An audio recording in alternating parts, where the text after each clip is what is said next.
නමෝ තස්ස භගවතු අරහතෝ සම්මා සම්බුද්දස්ස. මම මේ ලොවට ජේෂ්ඨ වෙමි. මම මේ ලොවට ශ්‍රේෂ්ඨ වෙමි. මේ මාගේ අවසාන ඉපදීමයි. නැවත ඉපදීමක් නම් නැත. පුරහඳ බැබළු වෙසක් පුර 15ක පොහෝ දින අප මහ බෝසතාණන් වහන්සේ ලුම්බිනි නම් සල්වනයේ උප්පත්තිය ලැබූසේක.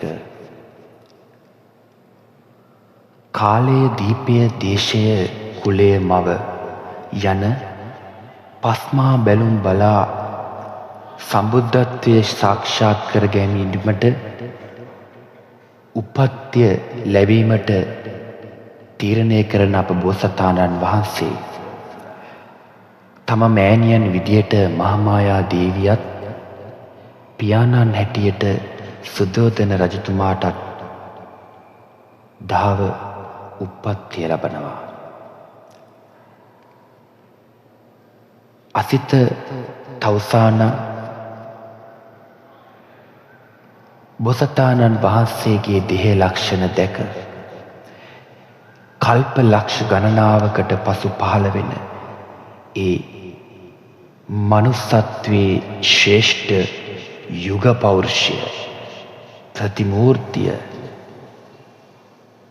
තථාගත සම්බුදු රජාණන් වහන්සේ බව සුද්ධෝදන රජතුමාට පෙන්වා දී ලෝක සත්වයා සසරින් මුදවන තිලෝගුරු සම්මා සම්බුද්ධත්වය සාක්ෂාත් කරගන්නා බව එදා අසිත තවුසානන් අනාවැකි පළ කළා.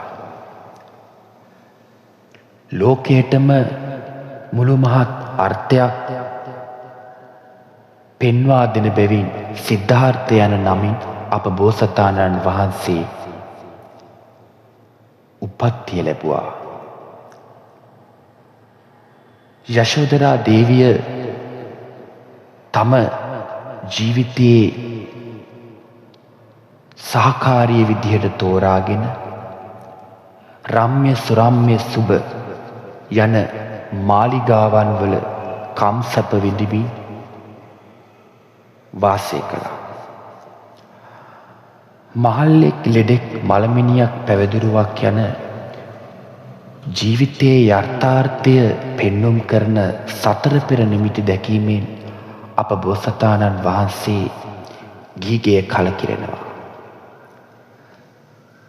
චන්න ඇමති සමග කන්තක අසු සමග නිරංජනා ගම් තීරයට ගොස් එදා පුරහඳ පායා තිබෙන ඇසලපුර 15ක පොහෝ දින මහා අභිනිෂ්ක්‍රමණය සිදු කරනවා. එතැන් පටන් තමන් මේ ලෝක සත්වයාට අවබෝධ කළ යුතු සත්‍ය කුමක්ද, නිවැරදි දහම, මේ ලෝකයේ යථාර්ථය කුමක්ද යන උතුම් සම්බුද්ධත්වයේ සොයා උන්වහන්සේ වීරියෙන් යුක්තව ක්‍රියා කළසේක. ආලාර කාලාම උද්දකරාම පුත්ත යන ගුරුවරුන් වෙත ගියත් තමා සොයන විමුක්තිය මේ නොවන බව වටහාගත්සේක.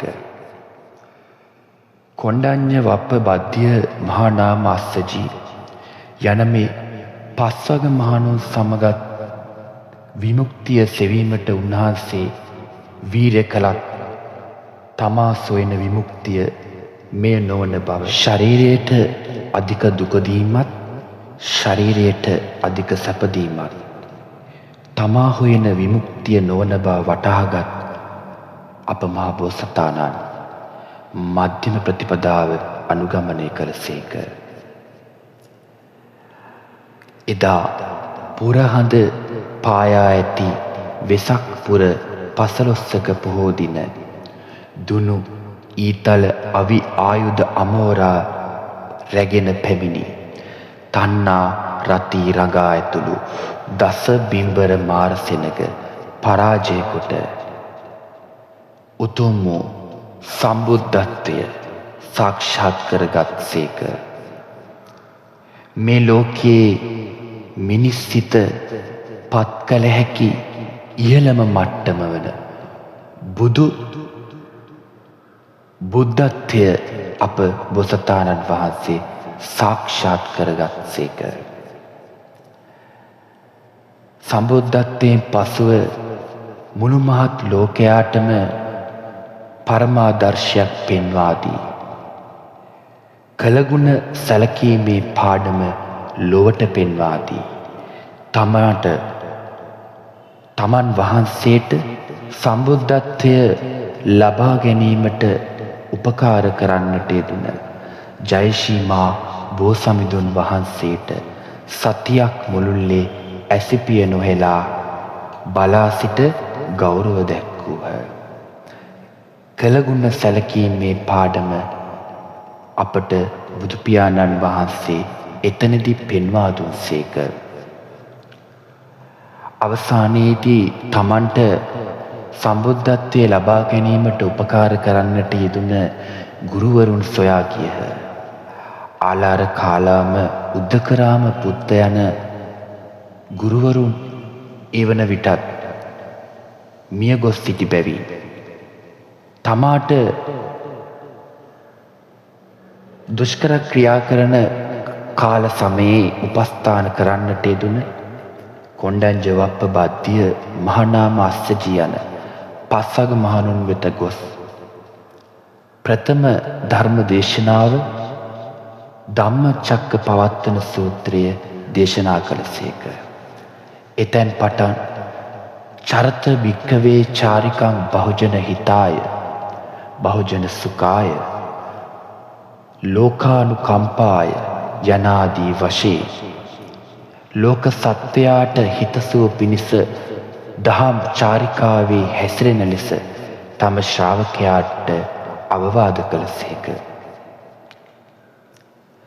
සබ්බ පාපස්සාකරණං කුසලස්ස උපසම්පදා සචිත්ත පරියෝදපනං ඒතං බුද්ධාන ශාසනං. සියලු පව් නසන්න, කුසල් වඩන්න, හිත දමනය කරගන්න සියලු බුදු පියාණන් වහන්සේලාගේම අවවාදය වූයේ එයයි. මෙය තුලින් තමන්ගේ ශ්‍රාවකයන් පාලනය කිරීමට අප බුදු පියාණන් වහන්සේ ක්‍රියා කළහ. ලෝකයේ මනුස්සත්වය කියන නාමයට සැබෑ අරුතක් පෙන්වා දුන් අප තථාගතයන්න් වහන්සේ මිනිසුන් වෙන්වන්නේ පහත් වන්නේ තමන් ඉපදුන කුලේ මත නොව තමන් කරන ක්‍රියා මත බව පෙන්වා දුන්සේක. සුනීත සෝපාක වැනි සමාජයෙන් කොන්වුණු අසරණ පුද්ගලයන් එදා බුදු පියාණන් වහන්සේගේ දෙපා ළඟ විමුක්තිය සාක්ෂාත් කරගත්සේක. අඟුලිමාල වැනි දරුණු පුද්ගලයන් පාලනය කර මේ ලෝකයේ සදාකල් වැරදිකරුවන් නැත යන පණිවිඩය උන්වහන්සේ පෙන්වා දුන්සේක. සසරේ මම්මුලා වී ඇවිත් කිසා ගෞතමී වැනි සිටු දියණියන් මේ සසර අවබෝධ කරගෙන විමුක්තිය සාක්ෂාත් කරගත්තා. පටාචාර්ල වැනි බොහොම අසරණ පුද්ගලයන් මේ විමුක්තිය සාක්ෂාත් කරගත්තා. ඉතින් ඔබටත් මටත් මේ සසර තවමත් තේරුම් ගැනීමට නොහැකිව සුනීත සෝපාක වැනි පුද්ගලයන්ට වඩා අසරණ වී අප බලා සිටිනු ඇත. 45 වසක් මගේ භාග්‍යවත් තථාගත සම්බුදු පියාණන් වහන්සේ ලෝක සත්‍යයට මහා කරුණාවෙන් යුක්තව චරත භික්ඛවේ චාරිකාං බහුජන හිතාය බහුජන සුඛාය යන ආකාරයට ලෝක සත්වයාට හිතසුව පිණිස දහම් චාරිකාවේ යෙදෙමින් අවසාන චාරිකාව උපවත්තන නම් සල්ලුවෙනට වැඩම කරවා දස දහසක් වූ මහා සක්වල කම්පා කරවමින් මගේ තථාගත භාග්‍යතුන් වහන්සේ සම්බුද්ධ පරිනිර්වාණයට වඩින්නට සැපත් වුණා. කුසිනාරාමයට වැඩම කරපු මගේ තථාගතයන්න් වහන්සේ පින්නුවන් මංචකයේ වැඩ හිඳමින් අවසාන බුද්ධ වචනය ලෙස භික්ෂු භික්ෂුණී උපාසක උපාසිකා යන සිවණ පිරිස අමතා හන්දදාමි භික්කවේ ආමන්ත්‍රයාමි වෝ වය ධම්මා සංඛාරා අප්පමාදේන සම්පාදේත. මම ඔබව අමතනවා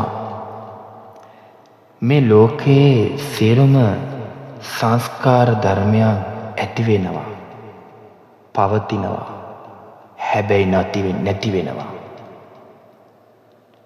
ඒ බව වටහාගෙන අප්පමාදේන සම්පාදේත අප්‍රමාදීව කටයුතු කරන්න යයි මගේ තථාගත භාග්‍යතුන් වහන්සේ අවසාන බුද්ධ වචනය දේශනා කරනවා.